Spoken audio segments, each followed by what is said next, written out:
So we're a movement of many faiths, and our faith in the people brings us together. Our faith that we can have a type of society that values each other more than the profit of a few. We believe that. We believe we can win that. And we need to be strong and connected to all types of faith, right? In all our communities, because we're a diverse community from many different places. And we need to make sure that those types of diversity are not used against us. We need to lean into them and celebrate them. So I'm really glad to introduce Rabbi Howard to share with us today.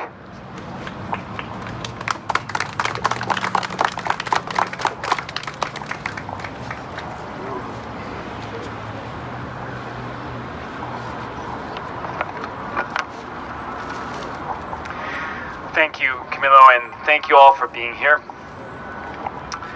Just want to say that my thanks go out to the Poor People's Campaign, volunteers and activists, not because they organized this rally, but because every day in their work, in their schools, in their neighborhoods, in their living rooms, in parks, in hospitals, in courtrooms, and even at state houses, they're out there fighting for dignity.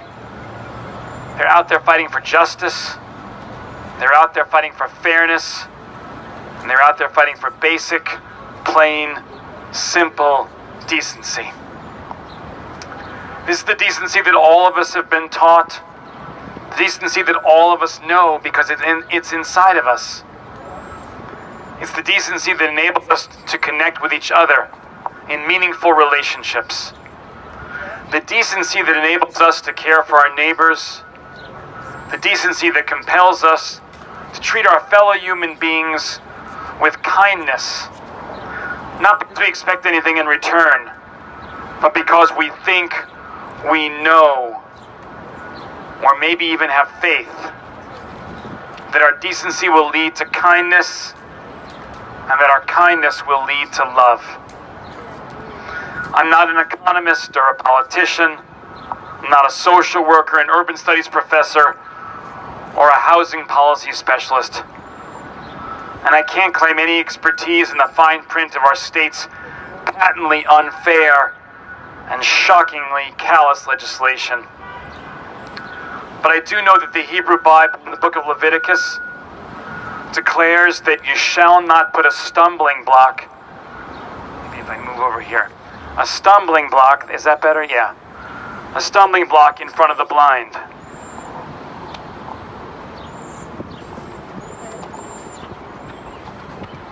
This seems so obvious. Who would ever do such a heinous deed?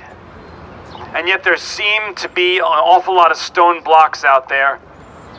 A lot of large boulders that are being deliberately and intentionally placed in front of those who deserve not only our attention, but also our love and our compassion. Over and over again, our sacred texts command us to care for the blind, the needy, the widow, and the orphan. Over and over again, we have been taught that the poor must not be denied the right to plow the corners of our fields, that they may not be charged interest on loans, that they may not be denied medical care because it's too costly, and that sufficient food, housing, education, and work are not privileges or luxuries, but the minimum living standard to which everyone is entitled. These are the religious principles that have supposedly been the cornerstones of our society, the moral foundation of what it means to live in a community. And yet, we have ignored them. Every time we deny someone the opportunity to have a roof over her head, we put a stumbling block on their road. Every time we accept falling down subpar segregated public schools, we put another stumbling block in the road. Every time we accept our neighbor being forced to choose between paying an electric bill and going to a doctor, we put another stumbling block on the road. And every time we accept that our neighbor or her child is hungry, we put another stumbling block in the way of the future. Indeed, our stumbling blocks have become so big and so numerous that we can barely even see the people behind them. The stumbling blocks we've erected have rendered our neighbors invisible, and we seem okay with that. But we know, as a multi-faith, multi-ethnic, multi-racial, multi-class coalition, that these stumbling blocks are not okay. We know that this isn't right, or just, or decent. Slowly but surely, we must hear the call and begin to remove these stumbling blocks. We must push them out of the way, move them to the side of the road, and once again see the people who are behind them.